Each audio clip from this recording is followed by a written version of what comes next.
Hello again, and welcome to part 13. Last time in Terra Firma Greg, I invested all of my resources to build this oil refinery, making all of the materials for a polyethylene factory, a PVC factory, a synthetic rubber factory, and most importantly, a Teflon factory. All of these plastics and rubber have expanded my capabilities drastically, along with the new addition of the large MV machine line, allowing easy auto-crafting of any machine components I could want, positioning myself to reach insane voltage the next tier in progression. So now, let's continue. So last episode we made this PTFE factory, a bunch of other chemical factories, and this oil distillery. This gives us access to basically all of the EV chemistry we need to do. Most importantly, this PTFE lets us get large chemical reactors, which will be our main chemical processing machine for most advanced chemicals from now on. This will be anything from radon to epoxy, polybenzamidazole, and even a better source of sulfuric acid. And like every episode, I have a goal, because last episode we tried to get nanocircuits, and it ended up being the longest episode and didn't get nanocircuits. So this time, we're actually gonna do this. We need nano CPUs and epoxy printed circuit boards and an EV circuit assembler, and all three of those are huge tasks. Epoxy circuit boards are now kinda possible now that we have all these chemicals. I could make it in a normal chemical processing chain, but I think a large chemical reactor would make this much easier with this big recipe. Then we'll need nano CPUs, which are fairly easy, just an EV chemical reactor in a clean room. But what I will do for this is move our clean room and get a bigger one, because our current one is way too small for things like this. And finally, there's the EV circuit assembler itself. We have a lot of these EV components. This is really easy. IV circuits may sound really difficult, but we have the circuit assembler for this. I could literally just auto-craft it. So the last thing in this recipe would be the EV emitter, which needs a quantum eye, which needs radon, which we can only make by putting air in a chemical reactor with plutonium and uranium. Plutonium we can mine, because GregTech decided to put plutonium ore in the beneath. I don't know, they don't have nuclear reactors in this version of GregTech, so I guess that's their way around that. Uranium-238, though, we have to get from depleted uranium hexafluoride, which needs real-life uranium hexafluoride enrichment. And so that's gonna be the first thing for this episode. We're gonna make uranium hexafluoride. This means we need even more fluorine. And I sent some drills out at the end of last episode to mine a lepidolite mine. So we're gonna see how much that has done now. Okay, let's see here. I'm a genius. I didn't claim these chunks, so it literally has not done anything since I left. Oh, that's convenient. I guess I don't have to go to the beneath, because these are old chunks, and I'm pretty sure plutonium's not supposed to spawn out here anymore, but it is still down there, right below our salt vein. Okay, so it seems like every time I try to use those MV mining drills, they're a disappointment. They just do not have enough range, so they cannot mine anything. Even with our copper mine, it barely scratched the top layer, and while that was pretty useful, it's just not enough. So we're gonna have to upgrade to HV miners, but luckily HV miners only use 128 EU a tick, so this actually isn't a huge problem. And because of the nether, ender pearls and stuff are much more abundant now, so this HV sensor is not a problem at all. And we can use those 4 sensors to make 4 HV miners. There we go, so each of these will mine 1 ore every 2 seconds, and they have much more access to the vein down there. So yeah, we're gonna completely eat up the entire vein here. So now we need to do our uranium enrichment. So uranium hexafluoride needs fluorine, hydrofluoric acid, and uraninite. Uraninite I at one point mined. I don't know where this came from, but we have all of this. I think it was from my drill over by the hematite mine. Hydrofluoric acid and fluorine gas seem pretty annoying, but we electrolyze the uranium hexafluoride whenever we're done with it, and we get all of the fluorine back. So this can be a looped system. But yeah, this is mostly centered around uranium-238 for radon and uranium triplatinum. We do not need uranium-235 yet, because nuclear fission is not in this version. Actually quite a symmetrical system, I like this. The fronts of these machines will go back into these pipes, which will distribute between these 2 chemical reactors, which will make more hexafluoride. And because this is mostly a manual system right now, I'll leave this water. I'm not going to do anything with it, that's my job to take out. But this now means we have uranium-238, which is used in quite a few things. Apparently we can actually get plutonium out of it, which doesn't really make sense. I'm gonna say the lore reason here is that I'm actually living on like a 500 million year old Earth in the Hadean period, and actually plutonium is still present on the planet. So I think that's everything we need to get this large chemical reactor going. Let's actually make the large chemical reactor now, because I have all the plutonium.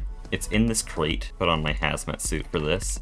So it is literally just a matter of that large chemical reactor, and because we're going to make a lot of these, I'm going to automate the PTFE casing. So this needs solid machine casing and liquid PTFE in an assembler on the circuit 6, which sucks because we don't have one of those, so we're going to need a new assembler. But I've been planning to get a cable assembler for a while, so we can just put our cable assembler on 6. Okay, here we have a new HV assembler. This thing's whole purpose is just to make cables, but then also, because cables don't need a circuit, this will be for casings. So, that's PTFE casing.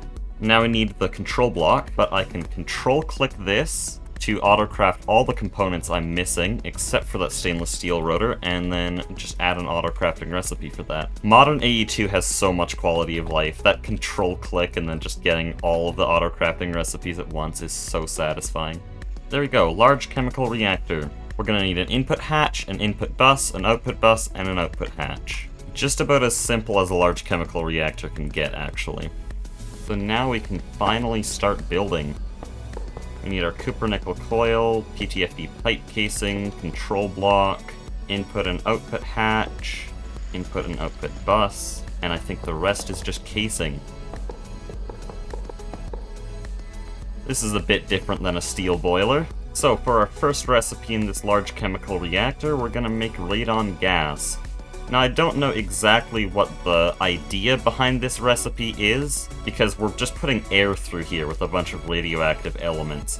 Uranium and plutonium do decay down into radon, it's part of the decay chain, but that wouldn't need air in there as an input. Anyways, there is no circuit required, I just need to grab some air.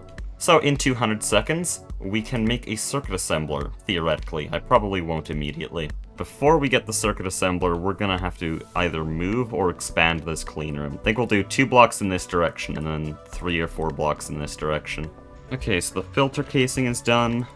The plascrete is done. I'm still unable to work on the circuit assembler itself due to a shortage of materials. So we're gonna move this clean room's walls. Because right now we're at minimum size. We can make this thing as large as we want. And right now we're not going to go too big, but I definitely want a usable workspace.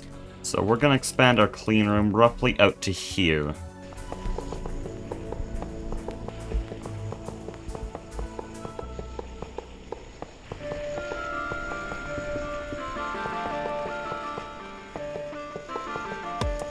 Oh, my math was perfect. Let's go. Now all I need to do is get rid of this stupid wiring. Okay, now we have everything organized into the new clean room. Looks a lot nicer from the front, even though it's kind of just the backs of the machines, but there's actually walking space in here, and on this side I'm going to have an EV diode, and this is where our EV power is going to come in. I'm going to move this assembler, and we're going to have all of our nanocircuit stuff here. So now that I have radon and an upgraded clean room, I can finish the first of the 3 main requirements for nanocircuits, an EV circuit assembler. This thing needs an EV emitter, which uses the radon we just got from the first LCR. It needs these EV components, which we can already autocraft, and it needs our first ever insane voltage circuit. This is also the last circuit of the microprocessor kind, meaning we've upgraded from MV to HV to EV, and now finally IV, just using these old circuits from episode 9. Just had to fix the EV hull recipe. This is the most expensive extreme voltage machine, the Advanced Circuit Assembler 3. And now we actually have an EV cable to place this against, 131,000 EU. But it is a good speed boost. Right now we're out of microprocessors, so I'm just going to craft 30 more. And yeah, this is all courtesy of the huge crafting upgrades we've done over the past while, but once it actually gets to the microprocessors, we can see how fast it crafts them. There, 3 seconds for 2 MV circuits. So we can just blaze through those recipes. So this is the first part of getting nanocircuits. and this was a direct result of LCRs and thus radon production. To keep things in the clean room, the next thing we're going to do is the nano CPU wafer. This is by far the easiest part of making a nano circuit. You just take a CPU wafer, you get some raw carbon fiber and glowstone, and you put it in an EV chemical reactor, and you're done. Okay, I don't think I actually thought about how easy this goal would be, because this is our chemical reactor. We can slap the pattern provider onto it. That's nano CPUs, and then the carbon fibers used in nano CPUs will have to be on this autoclave, but we don't have a pattern provider for that, so time to craft more. Okay, here, we can make carbon fiber in the autoclave, nano CPU wafers in here, and so now I can order one. There, that's the carbon fiber, and once it has 16, it goes into this chemical reactor, and in 60 seconds, that's a nano CPU wafer. So we have the circuit assembler, we have the nano CPU, so the final and most expensive part of making nano processors is these epoxy printed circuit boards. These need liquid epoxy, which has been made slightly easier by the large chemical reactor with all of these input fluids, which simplifies this recipe chain. But it still is very complicated. We need epichlorohydrin, phenol, acetone. Epoxy is gonna be a nightmare though. So I have spent the last hour just doing math. A lot of math. Okay, no, it's half an hour. Feels like an hour. Basically, there's a lot of inputs and there's a lot of outputs, and I have to figure out what to do with them all. For example, this sodium hydroxide will come from the salt water in the output, so that's looped. But the salt water, when electrolyzed, also produces chlorine gas and hydrogen gas. So where do we use the chlorine gas and hydrogen gas? Well, we have to cycle it back into the epichlorohydrin. And then there's the hydrochloric acid here. Now, do we want to use the hydrochloric acid there in the input for epoxy? Or do we want to electrolyze it into chlorine for the many other things? What about phenol? Because there's a lot of options for making phenol. I'm going to decide to go for this one, even though it uses more chlorine. It's simpler, because the only other good alternative is this, and I don't want to deal with sodium hydroxide. So we have to do this, we have to import all these, and then I have to distill the hydrochloric acid. I don't even know how I'm going to do routing here, but what I can get a rough idea of is resources. We need 4 LCRs, 3 electrolyzers, and 3 small chemical reactors. Also, the nano CPU wafer has been crafting for way too long. Here we go.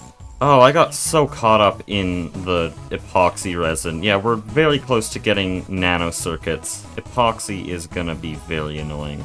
Okay, we can now autocraft 4 LCR control blocks. I think these recipes are only getting more and more egregious over time. And with this transformer, the new factory has begun. This is gonna be an absolute nightmare to set up.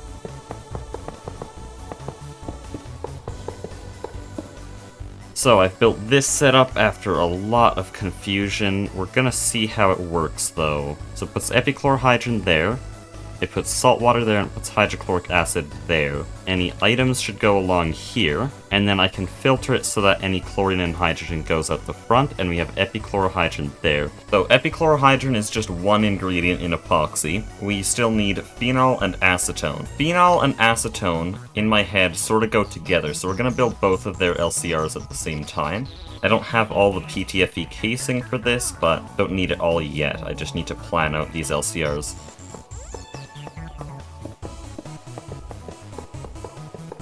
Yeah, this seems to work, and if we check the bottom, in the little bit of time it was running, there, 8 buckets of phenol.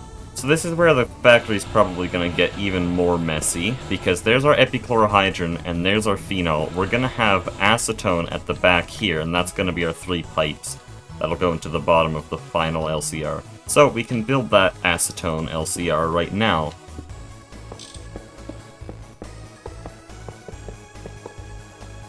So to make acetone, we need acetic acid, which has a very similar recipe to polyethylene. It's just ethylene and oxygen. The only difference is it's a circuit 2. And we take 3 buckets of acetic acid, some quicklime, and it turns into acetone. Might seem a bit like magic, but normally there's a long chemical chain here where we take acetic acid and quicklime and it makes dissolved calcium acetate, which has to be distilled into acetone and quicklime. Luckily we don't have to do any of that, because we have large chemical reactors. So I just need a bit of quicklime, which I'm pretty sure we've been producing in huge quantities from lava. Yep, right here. We have more than enough, if it would let me take. There. And this is not consumed in the recipe, so I don't actually need more than 1. There we go, this is running, and it's making acetone and oxygen. Now, this is our only HV chemical reactor in this line, so I've put 2 energy hatches here. I'm hoping that this allows me to power the last chemical reactor at the same time. Oh, that's very convenient, actually. There. Now oxygen can go out there. Acetone's over there, and that's our last ingredient. And now all the preparation is done. We have epichlorohydrin in this chemical reactor, we have phenol in this chemical reactor, and we have acetone in this one. So finally, we can build that final, most important chemical reactor.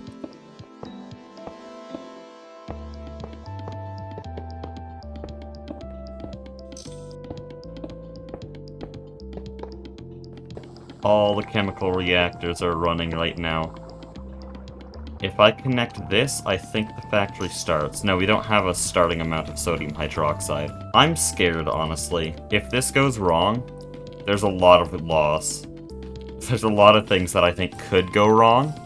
I just need to make sure there's no pipes sending things into storage or anything. All the outputs are not gonna electrolyze. Like here, I've blocked this. This has an output onto the output hatch, which should block it from going into the electrolyzer. So nothing should go anywhere once I turn this on, so let's try doing that. Oh, well that's underwhelming. I didn't set a circuit. So now it sends hydrochloric acid and it's going. It's making epoxy. I just don't know where it's gonna go. Okay, salt water's there. Diluted hydrochloric acid is there, so that's swapped around, but that's an easy fix. Epoxy is on the top, exactly where I want it to be. Salt water and hydrochloric acid are in mostly the right spots. I just gotta move this electrolyzer. We're good. This has been a lot of work, and only at the end I learned you could fluid lock these things to actually choose the outputs. That should have been the first thing. How this works is, in this first spot, we have an interface pulling water, propene, and chlorine, and putting into 3 input hatches here. Then it also needs sodium hydroxide in here, and that produces epichlorohydrin, hydrochloric acid, and salt water. Salt water and hydrochloric acid are both electrolyzed in this electrolyzer. You can see the hydrochloric acid is waiting.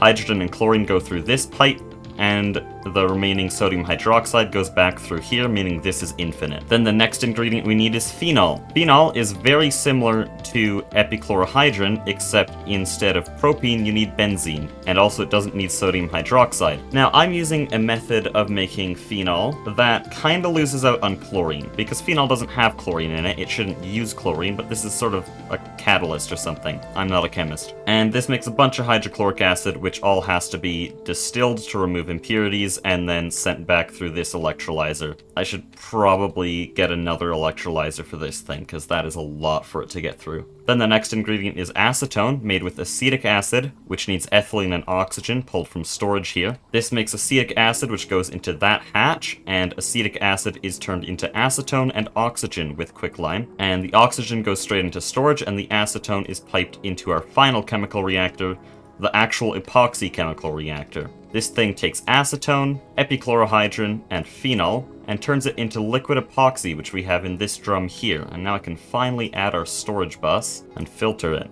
So that is our access to storage with the epoxy. There's a few other things. This epoxy chemical reactor gives us hydrochloric acid and salt water again, much like epichlorohydrin, and then also has diluted hydrochloric acid, which has to be distilled and sent up into this electrolyzer, which then electrolyzes it. Now, I'm sure people will criticize some part of this, but I am glad it is mine. A lot of people use charts to figure out their factories, and while those are useful, I have nothing against you for it. I really prefer designing my own stuff, so I can proudly say this is my factory, with all of its little scuffed details and cutout ideas. But the epoxy is full. This bronze drum has all 32 buckets, so I can start encoding all the patterns for nanocircuits. So with everything else mostly auto-craftable already, we only have 5 patterns needed. All of these for the epoxy boards, and then the nano processor itself.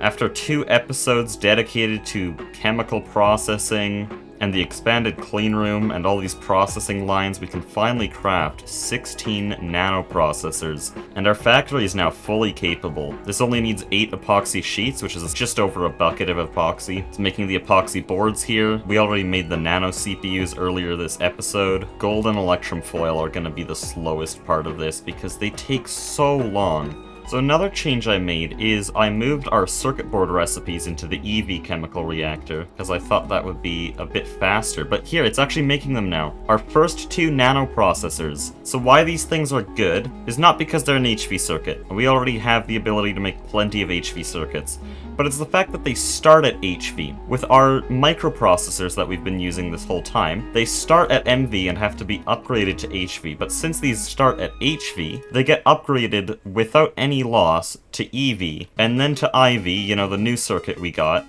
and then another step to LUV, which we did not have access to before. And LUV is actually when GregTech starts to get a lot more sci-fi. By the end of it, you have a fusion reactor. But here, we already have tons of nanoprocessors. Just look at these. Oh, they all stacked. That's great. So there's EV circuits, and since we're intending to get to IV later this episode, we'll also get these auto-craftable. But now that we're making all these things, a big bottleneck is starting to become really visible. Whenever we want to make a machine, it starts making a bunch of plates, or a bunch of cables, or a bunch of foil in the case of circuits, and that's really annoying. That takes up about 60% of our auto-crafting time, and it's the same components every single time.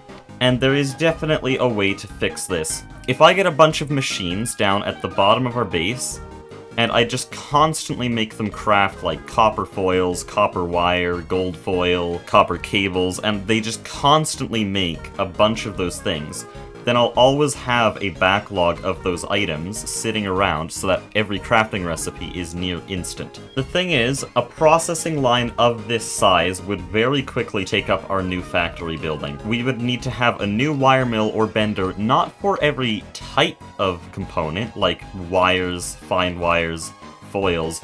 We would need a new wire mill or bender for every component. Period. So we'd have an annealed copper wire mill. We'd need an electrum wire mill. We're probably not going to go through all these patterns, but like red alloy wire, fine electrum wire, electrum foil, gold foil, copper foil, tantalum foil, wrought iron plates, aluminum plates, titanium plates. Those things should all be passively crafted. And that's going to be a huge processing line. I don't want to take up our new auto crafting space with all of that. So I'm actually going to utilize the little bit of space I didn't build down here. And I'm not going to do nearly the same scale of building that I did in episode 11, mainly because I don't have the ability to do another time-lapse like that, but I'll definitely flatten this area, get some sort of basic floor going, which will be really easy with the new builder's wands, and then maybe slap on a few windows, but then get back to passive crafting.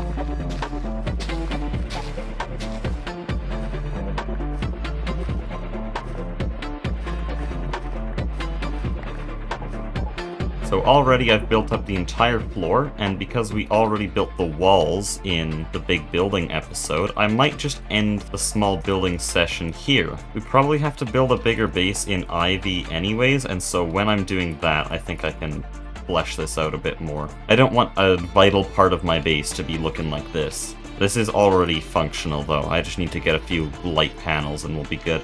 So we're having this 4x cable here as a 16 amp HV bus that'll bring power to the entire floor, but then to branch off of that we're going to use the cheaper 1x cable, and that will go into the floor where we have our transformer. So this is now 16 amps of MV, and I can start placing cables down here. So now we have items and we have power. Now we just need machines. So I want to start with things that we are actually going to use to expand this floor. So that would be things like aluminum plates made in a bender, and copper nickel wire made in a wire mill, And then for that wire mill, we're probably going to need the copper nickel ingots, and so we'll get an alloy smelter as well. And you can see here, I'm making auto-crafting recipes for this, which is really overkill.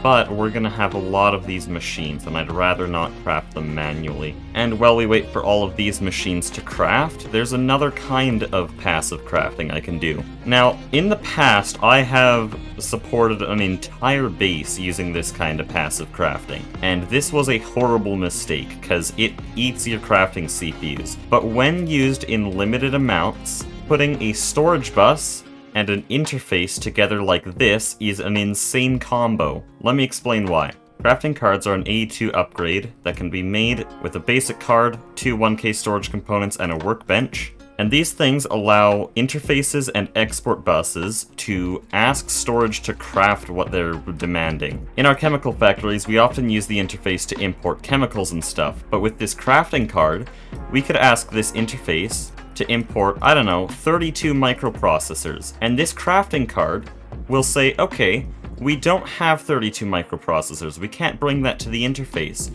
So it asks storage to make it. I did not start an auto-crafting recipe, but that interface did. It's crafting them right here. That's all in the interface, so why is that useful? Well, I put a storage bus on the interface, so anything in that interface is part of storage. It's a really, really strong combo. So now what this is going to do is it's going to keep storage stocked with 32 microprocessors always. Now, one time in Nomi Factory, I was like, wow, that's really powerful. And so I got like 16 interfaces all demanding like a stack of items each. And I even used that on my steel and my titanium. And it was so great until I realized that none of my crafting CPUs were available, because whenever I'd take an item, every single CPU would be taken up with, like, tiny crafts. So, use it sparingly when you're using this in your own worlds, but this is very, very nice to have, and I'm just going to code it with a few commonly used items. So you can see this is very orientated towards machine parts. And now crafting storage is going to be fully occupied on making that. Oh, it's basically done. That's amazing, actually. So while we did that, our wire mills, benders, and alloy smelter all finished, and I can start getting things ready for passive crafting here. This is our copper nickel wire mill, so it'll be on 2 to make 2x wire. This will be our copper wire mill, and then this will make aluminum plates. So we can put machine controllers on each of these sides, and then add the level emitters here. So this is our copper nickel alloy smelter, and I'll tell it to stop at 128 copper nickel. And then this is our copper wire mill, which will stop at 128 copper wire. And so here, this thing's already making a bunch of copper wire, and we can send it into storage like this. We're going to make everything go into this interface. Problem is, we don't have any copper nickel, so we need this interface to start importing copper and nickel. Then, to make sure that this thing keeps the right amount of copper and nickel, we're going to use a robot arm that will have it coded to keep exactly 16 of each. So this will always have a balance of copper and nickel, and it won't have like 2 nickel or 2 copper. And so now that's making copper nickel, which then gets imported into this wire mill, and now both of those things are going into storage constantly. We don't have to check on those machines ever. And so here's our copper nickel wire slowly stockpiling up, and you can see copper nickel sort of just appear and disappear. So we have 57 copper nickel right now. There's all these wires here, and yep, it's making more. It's gonna fill up all the way, and these 2x copper nickel wires mean that if I wanted... Oh, never mind. Passive crafting also made automatic motors. Also, to run all of this, I have smelted a ton of aluminum. And now we have 532 aluminum, but the goal is to have more than that, because I want aluminum to be passive. We have 6,000 aluminum dust here, and basically nothing to do with it. So we're gonna get another electric blast furnace.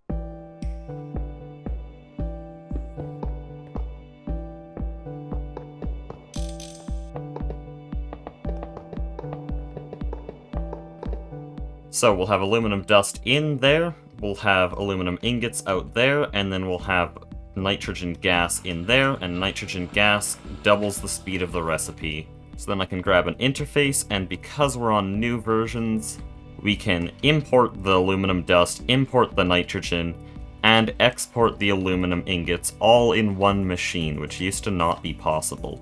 and we are now going to be making aluminum down here forever. So this blast furnace has been sentenced to infinite aluminum craft. That blast furnace will not turn off unless something catastrophic happens, like running out of aluminum. We're actually not producing any more aluminum. What we produced in this factory when it was still running is all we currently have. Point is though, we have this blast furnace, it's going to be making aluminum constantly, so we don't need to use these blast furnaces for aluminum, which actually is exactly what it's doing right now. And so I can get these on things like titanium and neodymium and all these new metals. So now that we have a rudimentary passive factory, let's finish off this episode with something significant to progression. Because we have been in EV since about episode 10. We've had EV circuits since episode 9, it's getting a little bit old, and we definitely have the ability to get to the next tier. The next tier being IV. IV's main material is tungsten steel, and its circuits we just unlocked. Nanoprocessor supercomputers are auto-craftable and cheap. Oh no they're not, we're actually going to need to make these. Hold on, let me do that real quick. There, that should get us our NOR memory. But we're not worrying about IV circuits because we already spent the first half of the episode doing that. Instead, we want to work on the main material here, tungsten steel. Tungsten steel is a mixture of, well, tungsten and steel. Steel we of course have, but tungsten we need to get from tungstic acid, which is made from either scheelite or tungstate. Now, if you remember a very long time ago, we actually mined tungstate and scheelite back in LV, like the start of LV. I think this was episode 6. We went mining for lithium, and lithium veins have tungstate and scheelite, so we've had this sitting around for a very long time. It's currently purified because a while ago we needed manganese from it, but we can definitely still use it for tungsten. The other problem with making tungsten dust is that it needs an EV electrolyzer. The tungstic acid needs an EV chemical bath, and mixing the tungsten steel needs an EV mixer. So that's 3 EV machines, but I don't think that's going to be a problem at all. The problem is actually powering them, because we're still running off HV gas turbines. Even with the machines we have in this clean room, these are just transforming up from those. Our entire base lives off this battery buffer, except for the oil distilleries, and it's about time we upgrade this setup. But there is no EV single-block gas turbine. This is the end of the road for single-block turbines. There is, however, a multi-block gas turbine. These things can use any kind of dynamo hatch to output any kind of power as long as I supply it with enough benzene. So they're fully customizable, upgradable, and also the rotor holder here makes it so that we're above the efficiency of these gas turbines. Because right now, if I had an EV dynamo hatch on there, I could match the amount of power from 4 gas turbines, but then use slightly less benzene for the same amount. So we're going to get 2 of these large turbines, and we're just going to stack them directly on top of each other. So to autocraft these gigantic turbines, we're going to automate their casing with all of these recipes. Something we're gonna need to do for this to work is get a little bit more benzene, and I said it would be a pretty easy fix if we needed more benzene. And that fix is literally just removing the LV transformer, replacing all the hatches with MV, which is completely auto-craftable, and there we go. Now our pyrolyzed ovens are HV, which means we can finish a recipe in 10 seconds. So these turbines are very expensive, they need 42 turbine casing. These turbines will also need an EV dynamo hatch. So far, dynamo hatches have needed pretty cheap PICs, which are power ICs. This one needing an orange lens, but it always kept up with our progression, just like MV laser engraver. The EV dynamo hatch, and by extension energy hatch, they need MPICs, which needs an EV cutting saw. So I'm going to quickly make a saw for that, as I let the laser engraver make us the wafers. So this cutting machine I don't want to connect to storage because I don't want to be constantly using that power. Instead, we're just going to grab our MPICs, we're going to cut these, and the cutter's going to do nothing more than that. In fact, I'm probably going to cut it off once I'm done, because we only have access to 1 amp. Okay, we can start building out a little skeleton of these turbines, but we're not going to have everything because we don't have the dynamo hatch yet.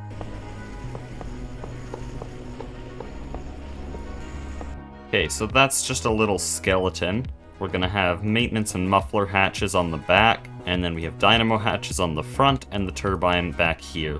You can only input the gas from a sort of middle point, but I also don't know if we're gonna directly use benzene here. Yeah, we'd have to use the entire output of both of these distilleries running constantly just to run one turbine. So we definitely need something better, and that something will be nitrobenzene.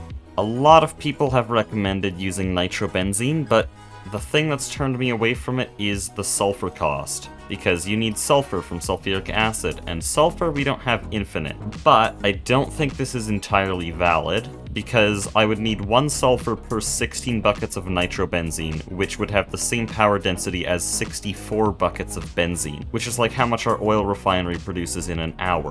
1 sulfur. In fact, our oil refinery does produce sulfur, and it has produced about 500 sulfur so far. Okay, this actually seems a lot more doable then. I just need to passive sulfuric acid. So we have these MPICs, throw them in storage, and we can work on our dynamo hatch. Now we won't use a regular 2A EV dynamo hatch, we'll instead use a 4 amp dynamo hatch. These things, as the name suggests, just gives 4 amps, and with the math I've done and the testing, we're gonna have just over 2 amps of output, and so I want to be able to fully utilize that, so we're using 4A hatches. And that's not even that much more expensive than the base dynamo hatch, so I am very happy with this.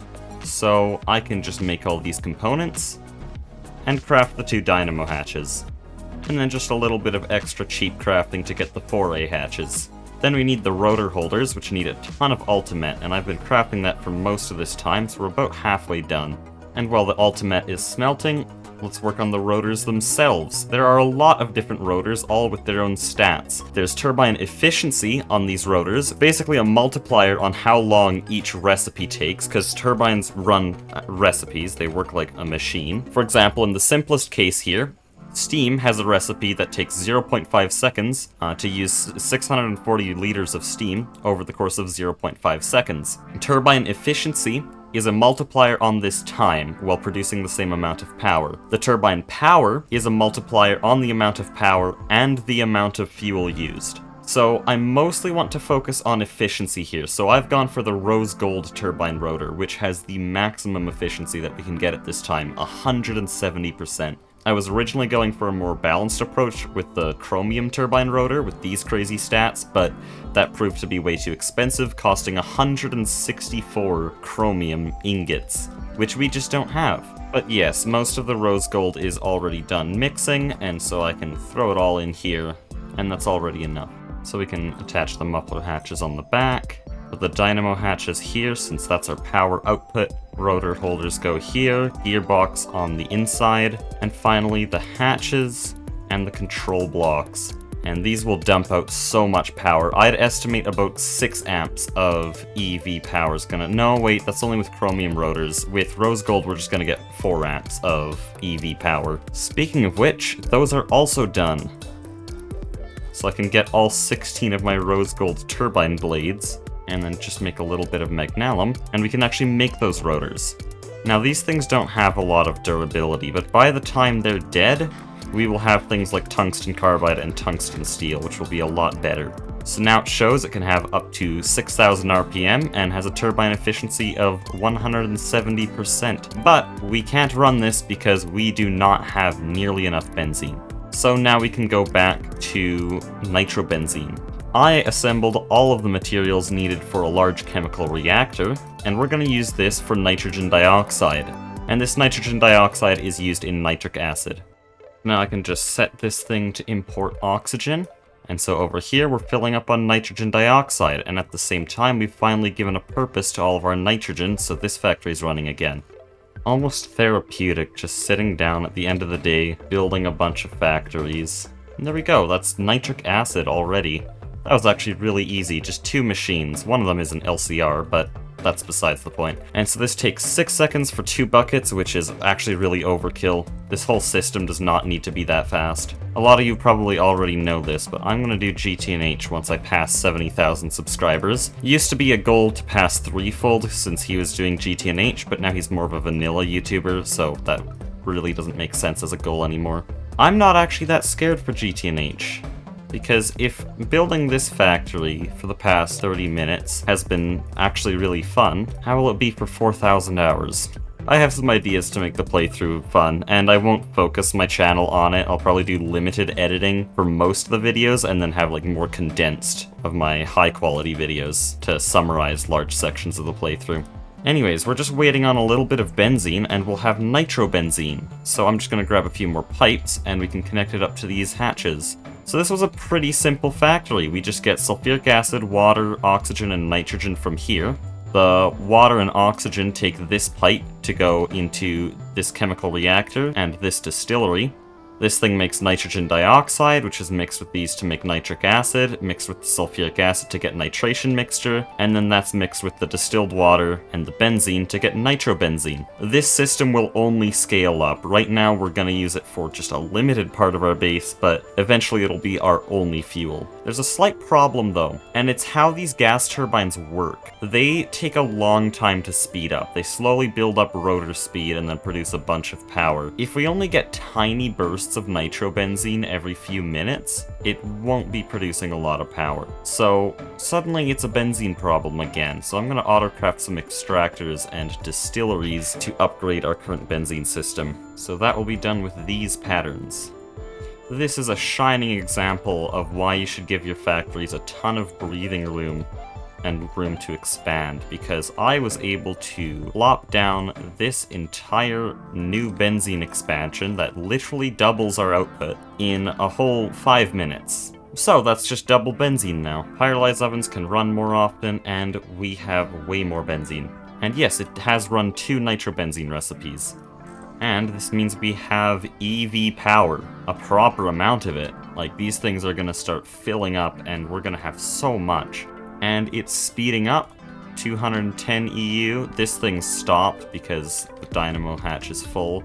But 32 buckets of nitrobenzene, 14 buckets of nitrobenzene, this is great. Now the factory doesn't look so great, I'll be honest, this sulfuric acid routing is hideous. If I had an interface here, it would fix the entire thing, but A2 machines are expensive, pipes are cheap. So the final thing we need for this new power expansion is a long cable to extend this out into a new EV power bus. We're gonna drag it out all the way to here, and then we'll have our tungsten production right here.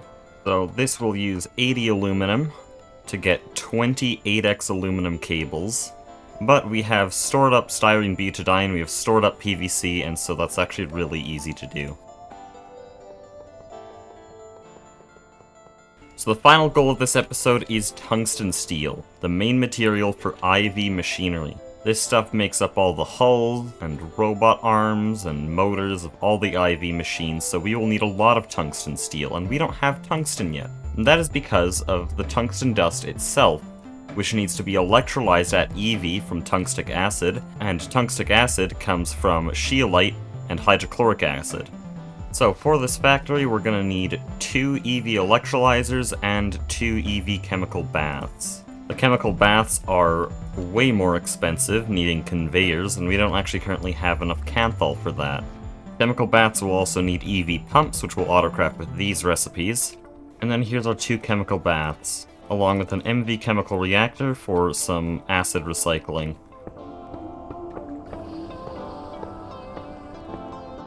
Okay, so hydrochloric acid will come out of this chemical reactor and go into these chemical baths, which will output their tungstic acid and calcium or lithium chloride out the front, which will go into these electrolyzers.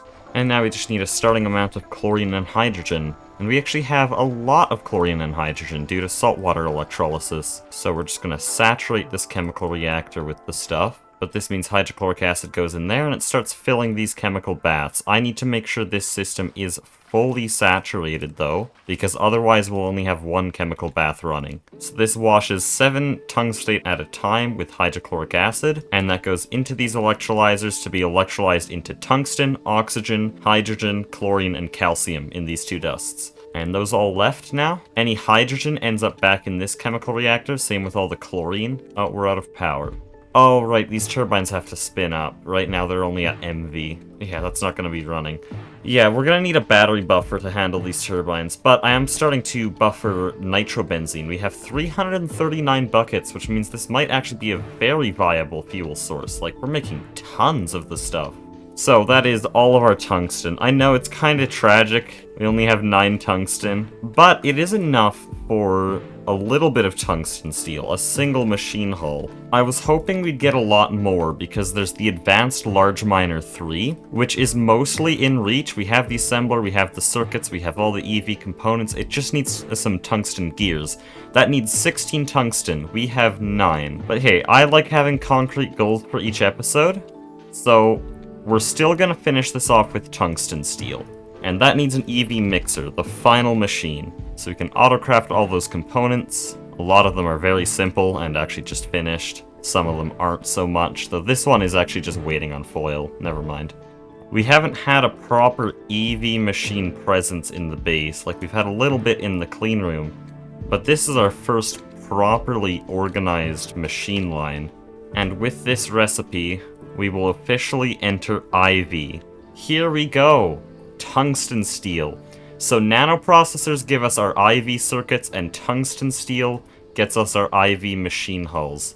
And then we just smelt it, which we can do at EV, which is interesting. I really should upgrade to an IV blast furnace. Our first tungsten steel ingot just cooled, and we are officially in insane voltage. Thank you guys for watching, and God bless.